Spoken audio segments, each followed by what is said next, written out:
काँग्रेस आमदार ज्योती गायकवाड यांनी अमित साटम यांच्या ताफ्याचा व्हिडिओ शेअर केलाय। मुंबई भाजप अध्यक्ष अमित साटम नालेसफाईची पाहणी करण्यासाठी बाहेर पडले तेव्हा त्यांच्या ताफ्यामध्ये 25 गाड्या होत्या।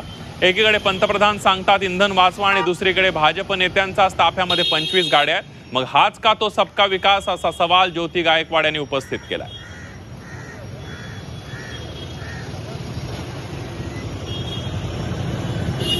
आपण बघतोय अमित साटम यांच्या ताफ्याचा व्हिडिओ शेअर करत काय म्हटलेलं आहे ज्योती गायकवाड यांनी, बघूया।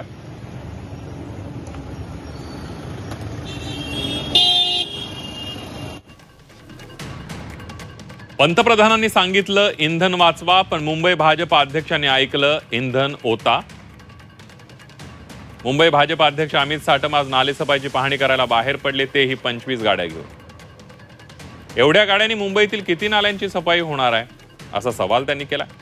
सामान्यांनी इंधन बचत करायची, त्याग करायचा आणि नेत्यांनी मात्र ताफ्यात फिरायचं।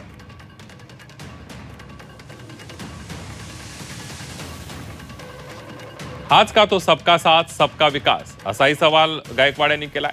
मोदीजींच्या इंधन बचतीच्या आवाहनाला स्वतःच्याच पक्षाच्या नेत्यांनी नाल्यात घातलंय, यातून भाजपचं देशप्रेम स्पष्ट दिसलं। नालेसफाई पाहण्यासाठी एवढं इंधन जाळण्यापेक्षा त्या पैशात 4 नाले जास्त उपसले असते तर मुंबईकरांचं थोडं भलं तरी झालं असतं, असं म्हणत ज्योती गायकवाड यांनी हल्लाबोल केलाय।